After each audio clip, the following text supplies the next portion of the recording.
Hi hello నమస్తే అందరికీ ముందుగా సంక్రాంతి శుభాకాంక్షలు. ఈరోజు నేనైతే నందిగామ మండలంలోని పల్లగిరి గట్టుపై వెంచేసి ఉన్న శ్రీ కళ్యాణ వెంకటేశ్వర స్వామి వారి దేవస్థానానికి అయితే వెళ్ళడం జరిగింది. అక్కడ ఈరోజు ప్రత్యేకంగా శ్రీ రంగనాథ స్వామి గోదాదేవి కళ్యాణం అయితే నిర్వహిస్తున్నారు.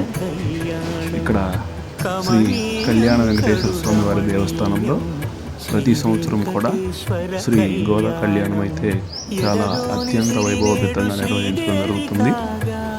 ఈ కళ్యాణ వెంకటేశ్వర స్వామి వారి దేవస్థానం ఎంతో రమణీయంగా పచ్చని పంట పొలాల మధ్య ఒక పక్క మునేరు, ఒక పక్క లోయలు, కొండ ప్రాంతాలు, అలాగే ఎంతో కనువిందు చేసే ఆహ్లాదకరమైన వాతావరణం నడుమ కొండపైన శ్రీ కళ్యాణ వెంకటేశ్వర స్వామి వారి దేవస్థానం అయితే ఉంటుంది.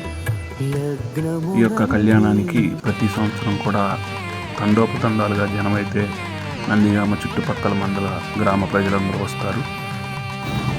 ఇక్కడ ప్రతినిత్యం కూడా స్వామివారికి విశేష పూజలు జరుగుతూ ఉంటాయి.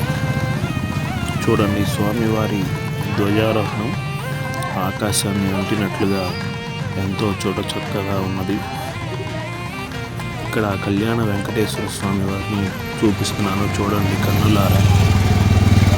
స్వామివారు శ్రీదేవి భూదేవి సమేతుడుగా శ్రీ వెంకటేశ్వర స్వామి వారు సాక్షాత్కార దర్శనం మనకి కలిగింది. ఆ తదుపరి పీటల మీద కూర్చున్నటువంటి దంపతులందరికీ కూడా వేదాశీర్వచనం ఇవ్వటం జరిగింది. అందరూ కూడా స్వామివారు అమ్మవారి దగ్గరకు వచ్చి తలంబ్రాలు పోసుకుంటూ ముందుకు సాగుతూ ఉన్నారు. ఇక్కడ మనం అశేష భక్త జనావళిని మనం చూడవచ్చు. చాలామంది దంపతులు ఇక్కడ పీటల మీద కూర్చోవడం జరిగింది.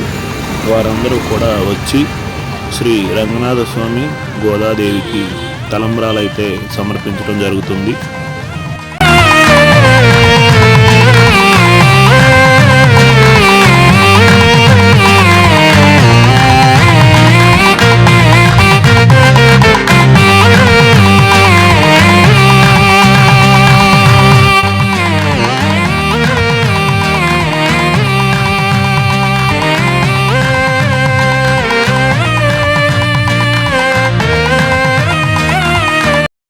ఆ తరువాత అన్నప్రసాద వితరణ కార్యక్రమం అయితే జరిగింది. అందరూ భోజనం చేసి ఇళ్ళకు వెళ్ళిపోయారు. ఇప్పటి వరకు మీరు చూసినటువంటి వీడియో నచ్చి ఉంటే please like, share and subscribe. Please.